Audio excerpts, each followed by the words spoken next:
చేసిగో అన్నగారు కూడా మీకు రిక్వెస్ట్ చేస్తున్నారు, దయచేసి మీరు అందరూ వెనకకి వెళ్ళాలి. కార్యకర్తలు మీరు ముందుండొచ్చు కదా, నాయకులందరూ ఇక్కడ మీకు మాట్లాడడానికి వచ్చారు. దయచేసి మీరు అందరు గొప్ప ప్లేస్ ఇవ్వాలి. ఇప్పుడు కవి నాయకులు మరియు ఎమ్మెల్సీ గారు వెంకన్న గారిని మాట్లాడవలసిందిగా ఆహ్వానిస్తున్నాం సార్.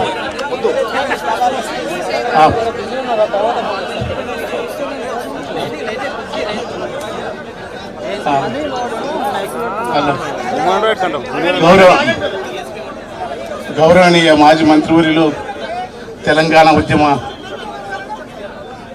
సారథిలో ప్రధానమైన పాత్ర పోషించే మా అన్నగారు కేసీఆర్ గారు, గౌరవ శాసనసభ్యులు అన్న ఆత్మీయత గల జనార్దన్ గారు,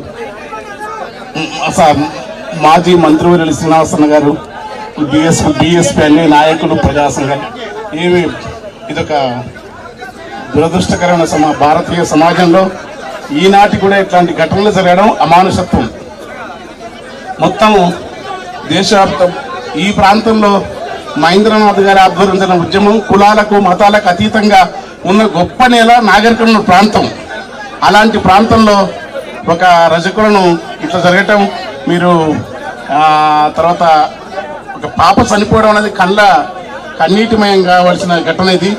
అన్న హరి, గౌరవనీయమైన మాజీ ఎమ్మెల్సీ అన్న హరి హరి హరిమోహన్ లక్ష్మారెడ్డి అన్న, సారీ ఉందని నేను క్షమించాలి.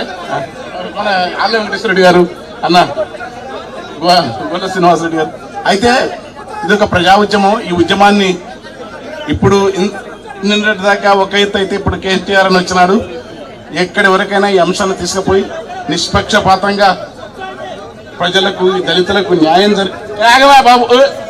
అరే ఎవరాడు జోలి,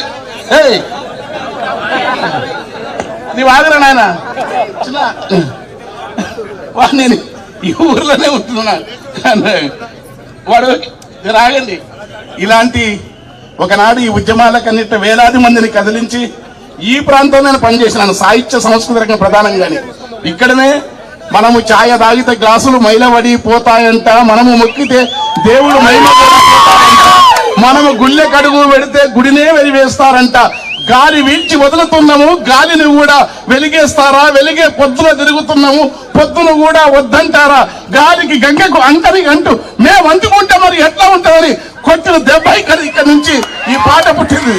ప్రపంచవ్యాప్తంగా మేము తల వంచితే గర్వం అంట, తల వంచితే వినయం అంట, తల ఎత్తితే గర్వం అంట, తెల్ల బట్ట గడితే నేరం, తెలివే మన పాలిన శాపం అని రకరకాల ఉద్యమాలకు నేపథ్యమైన ఈ ప్రాంతం నుంచి అన్నగారి సెలవుతోనే నేను ప్రజా ఉద్యమాల కవిత్వం నుంచి వచ్చిన కేటీఆర్ అన్న సెలవుతోనే ఇక్కడ పెద్దలందరూ సీనన్న వీళ్ళందరూ సెలవుతోనే ఎమ్మెల్సీ వచ్చినని మీ ప్రాంతపు మనిషిని, ఈ ఊర్లో నా ఇల్లు ఉంది, ప్లాట్ ఉంది. అయితే నేను చాలా కాలంగా రాలి, నా ఆరోగ్యం ఎక్కువ సహకరించిన కాళ్ళ నొప్పులతోని ఇక్కడ జరుగుతున్న ఈ ఉద్యమాన్ని ఇప్పుడు టైం పోవాలని మీరు ప్రశాంతంగా ఉన్నది కేటీఆర్ అని మాట్లాడతారు. వెంటనే నిందితులను అరెస్ట్ చేయండి. ధర్మం కాదది. ప్రభుత్వాలు ఉంటాయి పోతాయి, ప్రభుత్వాలు స్థిరం కాదు. ప్రజల యొక్క వేదనను, ప్రజల దుఃఖాన్ని, ప్రజల బాధను, ప్రజల యొక్క పడుతున్న తపనను, ప్రజా ఉద్యమాలు ఇంతమందలాడుతూ ఉంటే నిమ్మకు నీరెత్తినట్టుగా ఉంటే అది ఈ ప్రభుత్వాల ఎన్నికలకు అది అనేక విధాల ప్రజల నుంచి వచ్చే మౌనమైన హెచ్చరిక కాదు, అది అలంకార భూషణం కాదు. ఉండటం వెంటనే స్పందించాలా. నిజమైన నేరస్తులు ఎవరు అరెస్ట్ చేయాలా. వెంటనే ఆ పాపకు కావలసిన మంచి, అది ఎంత దారుణం జరిగిందో ఈ దారుణాలన్నీ జరగకూడదు.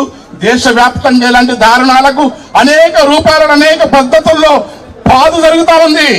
అటు తెలుగు రాష్ట్రాల్లో ఉన్నాయి, మిగతా ప్రాంతాల్లో కానీ వీటన్నిటి వేదిక నుంచి ఇక్కడి నుంచి మొదలు కావాలా. ఒక మహోన్నతమైనది. ఇక్కడ కులాల సమస్య కాదు, మానవ ప్రవృత్తిలోని ఆధిపత్యము, అధికారం, వెరిసిన బలోన్నతమైన అహంకార పూరిత స్వభావం ఈ దేశంలో తరతరాలున్న వ్యవస్థ. ఒక మనిషిని తక్కువ చూస్తే ఈ వ్యవస్థ కూకటి వెళ్ళతో ప్రకటించవన్న మహాసింహ అంబేద్కర్ ఆలోచన మేరకు ఒక మహోన్నతమైన మానవీయ సమాజాన్ని లేకుండా చేసే కుట్రలో భాగంగా జరిగే ఘటనలు ఖచ్చితంగా మనం సీరియస్ గా ఎదిరించాలా. దానికోసం పోరాడుతున్న వీళ్ళు అన్నయ్య పెద్ద ఆయన వచ్చినారు, ఆయన మాట్లాడడానికి నేను ఇంకా మాట్లాడను. జై భీమ్, జై తెలంగాణ. Thank you. అదేవిధంగా మాజీ మంత్రివర్యులు అన్న